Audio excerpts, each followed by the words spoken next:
Naam. Habari yako binafsi mpenzi mtazamaji. Hii ni Wachokonozi.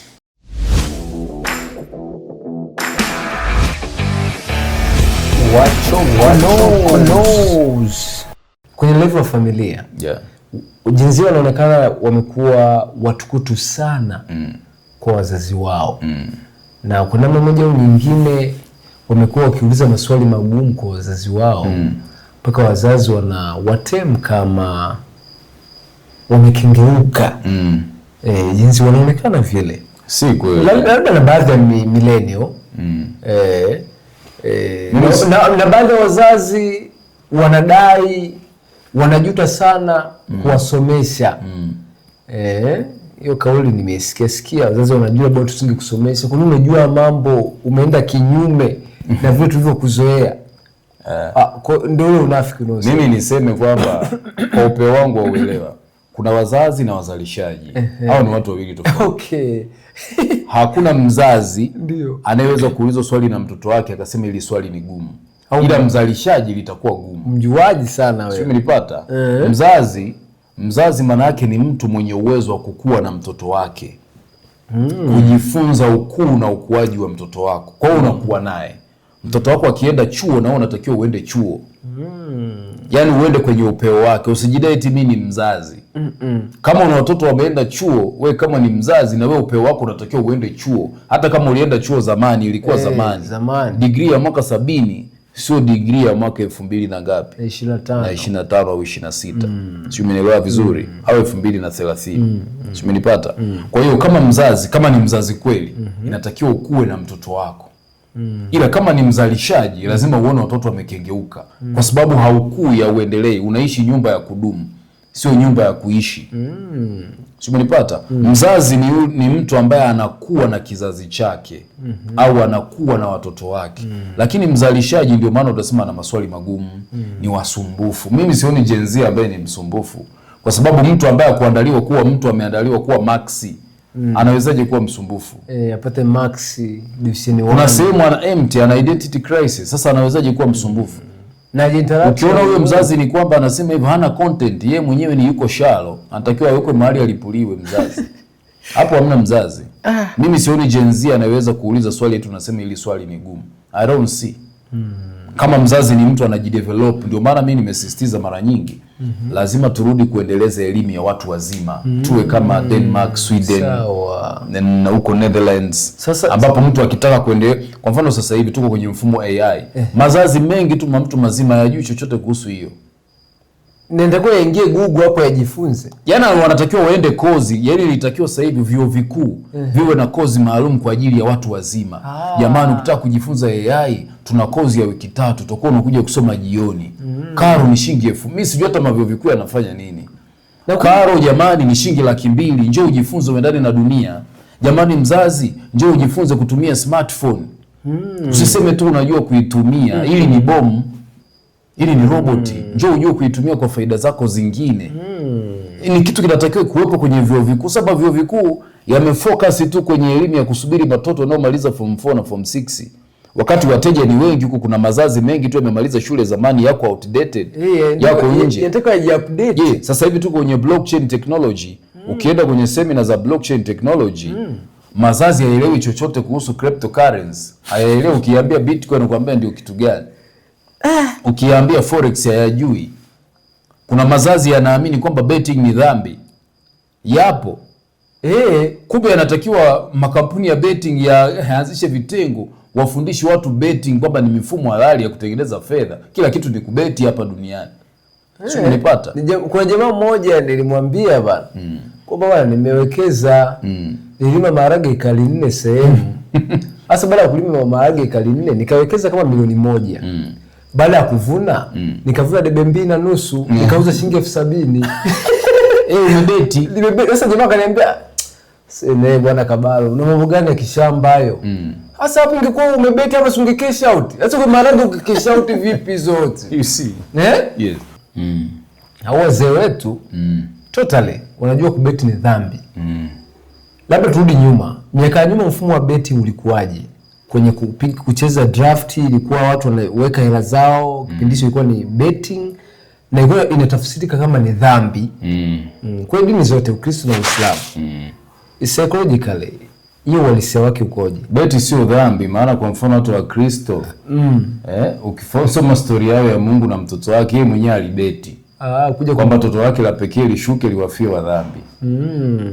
Sasa betting yake mkeka umechanika kwa sababu madhambi hataki kwenda mbinguni, hataki kufuata toto lake. Yamegoma. Mkeka ushachanika mpaka hapa. Yanataka yakae duniani, hataki kwenda mbinguni. Kwa sababu yanakuwa anataka kwenda mbinguni, Makristo yote sasa hivi angekuwa msalabani, yanapigwa kama bwana wao. Sio, umenielewa vizuri. Kwa hiyo mkeka yule jamaa umechanika. Amebetia mtu yamfuate, yamegoma kumfuata. Bado yanakunywa, yanalewa, yanazini, yanavunja amri zote 10, yanaiba, yanaua. Kwa hiyo mkeka yule ndugu pale msalabani umechanika. Kwa hiyo Bwana Mungu mwenyewe alibeti. Kwa shughuli nyingi hizi. Bora hata shetani mkeka wake ulitiki. Alikesha out. Selusi moja ya malaika akashuka nao. Bwana Ibilisi mimi namkubali. Ya amekesha out. Amebeti, nataka madaraka na mimi. Na mimi nataka. Jamaa likaona hapa mkeka utalio, jamaa akakesha out selusi moja, akaongea nao. Oa jamani, hiki tunavyoiona hii, mimi msimamo wangu ni huu. Yes. Kwa hiyo jamaa ndani yake amefanikiwa, lakini ili Bwana Yesu mpaka sasa hivi wanafunzi wenyewe 12 alimkana. Mmoja alimkana Yuda. Yote. Hivi karibu yote. Kwani uliona pale msalabani? Si alikuwa anaangalia kule kwenye audience. Mwingine alikimbia huko. Kwenye ile movie ya Bwana Yesu. Mkeka ungetiki sote wangesema Bwana nataka na mimi ninginie hapo msalabani. Si ndio maana alipaka yaacha. Maana angeenda nayo. Ila shetani mkeka wake amekesha huko. Serusi moja sio kitu kidogo. Sio kidogo. Lakini huyu Bwana Yesu yeye mkeka usomi hadi sasa hivi. Maana hamna mtu umesikia Makristo mangapi amekufa msalabani? Hapa Afrika yaliyopigwa misumari. Sema tu sasa hivi kuna hiyo issue ya kumsulubisha mara ya pili. Sio unaona anamsulubisha tena. Sasa hivi akirudi atapigwa vibaya. Na madroni. Sasa hivi sio misumari. Yaani wakati anashuka anachukua. Hiyo sasa ni umeona bwana. Kwa hiyo betting imeanza zamani. Kwenye mambo mbalimbali. So betting business. Yes, everything is betting. Ni mfumo tu wa kiuchumi, maana money is a game. Pesa ni game, ni mchezo. Kwa hata hii kumbe wewe unaamua uchezeje. Ndio maana mimi nikisikia vijana wa Afrika wanalilia ajira, I wonder. Mifumo imerahisishwa. Kwa sababu unaliliaje ajira? Mimi binafsi ni mstaafu wa jamhuri. Niliondoka kazini kwa mapenzi yangu binafsi. Kwamba bana mimi nitoshi. Nikaacha majamaa mengine kule yenyewe yaendelee asubiri kustaafu. Kwa mmoja anasema hatuna ajira. Mimi ni mstaafu. Tena mshahara wangu ulikuwa unasoma E+ kule juu. Namba namba kwenye grade wazita grade ni mshahara wangu kwanza ulikuwa E kule juu. Hapo kwa hiyo unaendelea mpaka G huko. Kama usijui unaenda GW mimi sielewi, watajua wenyewe. Kwa hiyo umeacha kwenye G hapo kawaachia mstaafu. Kwa sababu nilijiuliza. Mtu huku mtaani analia ajira. Mimi nimechakai miezi yangu. Si inatosha nitembee. Si niwaachie. Acha na wengine waingie. Kwa nini nisubiri mimi nifie hapo? Kwani kazi ni yangu. Au vijana wengine wakituona tunazungumza wanazana basi tuna shida au tumekosa kazi. Hatuna ajira. Yaani tumekosa kazi. Si ajira tumeacha sasa. Ili na wengine wapate. Nilikuwa mwalimu mwenyewe niliacha. Unajua uweze kuwa na akili alafu na hiyo niache kusema. Hiyo ni siseme. Kila mtu na upeo wake sasa. Sisi upeo wetu ulishia hapo tukasema bana. Mambo haya tuachie na wengine. Kwa hiyo maana mimi nikisikia kijana wa Kiafrika au wa Gen Zs wanaandamana kwa sababu ya ajira au wanalia wanakuwa na hizo hasira kwa sababu ya ajira, si kweli. Hizi ni lugha za kisiasa. Mimi nitakupa mfano. Mimi nimefanya research practically kwenye sekta ambazo zinaonekana ni dhaifu sana. Mimi nimefanya kazi ya uwakala wa kukusanya taka. Wewe unaelewa? Umenipata?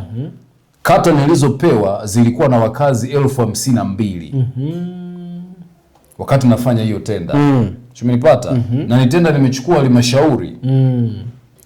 Na nilikuwa nimeajiri vijana 10. Nikishirikiana na wale jamaa zangu ambao tulikuwa tukifanya hiyo kazi. Lakini mimi ndo nimekuja na hilo wazo baada ya kugundua kwamba katika research zangu nikaona sekta ya takataka ni sekta ambayo ina fedha, inaweza kutoa ajira na inaweza kusaidia mazingira. Lakini vijana wengi hawataki kwenda, wanaona uchafu unanuka. Kuna kipindi mwaka 2014 wakati nafanya hii kazi, kuna mpuuzi mmoja tu aligomesha hawa vijana ambao walikuwa wanafanya hii kazi na mimi. Wakaacha kuja kukusanya taka. Nikapanda mwenyewe wiki nzima kwenye ile gari ya taka ile unayoiona. Nikawa napanda mwenyewe na okota watu wananirushia ile mifuko, napanga ile mifuko juu mimi mwenyewe na driver. Hadi mkurugenzi akaniona, akaniita halmashauri, akaniambia una shida gani? Hauna wafanyakazi? Kwa nini unakusanya taka mwenyewe? Nikamwambia kuna mtu amewaingizia siasa. Sasa nataka niwaoneshe kwamba mimi naweza kusimamia hii ndoto hata wao wasipokuwepo. It's not their dream, it's mine. Ni ndoto yangu, sio yao. Sasa imagine mtu mmepewa tenda ya kuhudumia kata ya watu 52,000. Pesa wanayokulipa ni kuanzia shilingi 2,000 kwa kaya. Kuna watu wanakulipa hadi 50,000. Alafu kuna mtu amewachukua mahali mkiwa hamna kitu cha kufanya, mwambie jamani, njoeni hapa tufanye kitu. Eti mnanigomea. Don't you see how stupid they are? Ila baadaye wataenda walilie serikali, wanadhani serikali itakuja kutatua matatizo. Matatizo tunatatua sisi kwa kutumia akili. Kwa hiyo nikisikia kijana anasema hakuna ajira, mimi nitamwambia mimi nimefanya kazi ya taka halmashauri ya Meru, Arusha. Na ilikuwa kuna muda nipewa kata nyingine kule mjini. Ni wanasiasa tu waliingiza mambo ya kisiasa pale. Sikunipata. Lakini nimefanya mimi na washikaji zangu wanajijua, kina Kisanji, kina Bigi, kina Jeremia. Sikunipata. Ni watu tumefanya nao ile project. Simenipata vizuri. Kwa mimi nikisikia kijana analia kwamba hakuna ajira, si kweli kwamba hakuna ajira. Ni hakuna uvumilivu wa kutengeneza kitu kutoka kwenye malimao kuwa mamilioni. That's what I learned. Hicho ndio kitu nilijifunza hapo. Kwamba vijana wa Kiafrika wanataka matokeo pap. Ready made. Yaani wanataka waende wakute tayari kuna viti ofisini. Yes, wakae. Waingie wafanye kazi. Yes. Baadhi ya watu labda vijana wakati tunaanza platform ya uchokonozi, kuna ndugu jamaa marafiki, watu tunafanya. Baadhi ya watu tumechanganyikiwa.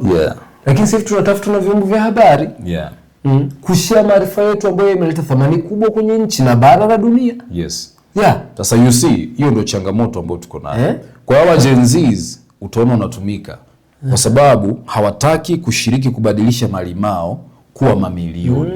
Na tuna ugonjwa tuliotengenezwa na baby boomers wa kutotaka kushirikiana, maana kwenye dini tuliambiwa kila mtu atauchukua msalaba wake mwenyewe. Ni lazima tutoke kwenye hiyo mindset ya kipumbavu, turudi kwenye mindset ya uchumi shirikishi, sharing economy. Simenipata? Kwa hiyo mtu akiniambia kwamba hakuna ajira, atamwambia mimi nilifanya project ya takataka na ilikuwa na hela. Kilichokosekana ni watu wa kubai hiyo vision. Vijana hawakuwa tayari, walikuwa wanagoma kufanya kazi, wanasema wamechoka. Ila mimi nilikaa kwenye lori wiki nzima na beba zile taka mwenyewe. Na walikuwa sio kwamba ni watu wamesoma. Ni watu tu nimewachukua vijana mtaani hawana shule, wengine wameishia la 7. Nikamwambia jamani, tufanyeni kazi hii hapa. Na mshahara walikuwa wanalipwa shilingi 100,000 kila mwezi. Na kazi hiyo wanaenda mara 3 kwa wiki. Jumatano, Alhamisi na Ijumaa ndio siku tu walikuwa wanakuja kazini. Na mimi nilikuwa nazunguka nyumba kwa nyumba kukusanya hela. Nyumba kwa nyumba na kusanya na dola watu hela, nyumba kwa nyumba. Ikafikia kipindi nika create mfumo kwamba watu wao wanalipa zile pesa kwa mfumo. Hapo ndo challenge ilianza kuja. Kwa sababu wale walaji wanaona kwamba sasa tunakosa ulaji. Lakini I created, mimi nimeshatengeneza mfumo. Mimi nimeshabuni mfumo wa kuchakata taka. Hapa Arusha ukienda kwenye ile dampo ilikuwa maji ya chai pale. Mimi nilipeleka proposal wanipe ile dampo. Niwe nabadilisha zile taka. Tayari mimi nishatengeneza mfumo wa kubadilisha zile taka kuwa product nyingine. Mimi nimeanza kuwaza yani idea kutenganisha takataka, watu watenganishe takataka. Wakati mimi na washikaji zangu tunafanya huo kazi ya uwakala, ndio tulianzisha hiyo idea Arumeru, watu watenganishe taka. Na sisi ndio watu wa kwanza Arumeru kufundisha watu kuanza kuweka taka kwenye mifuko. Watenganishe, chupa zikae kivyake, plastiki. Walikuwa hawajui, lakini we created. Sasa hivi ukiona Arumeru magari yanapita yameweka mifuko, sisi ndio waanzilishi wa that idea. Ilikuwaje before?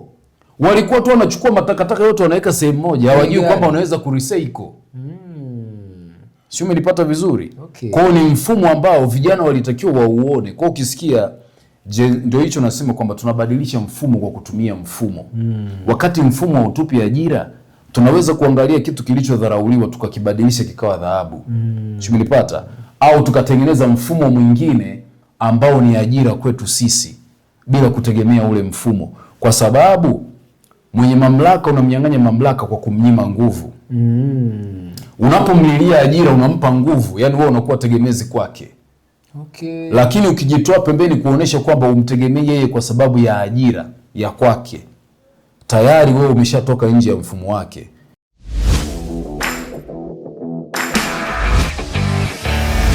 Wacho knows.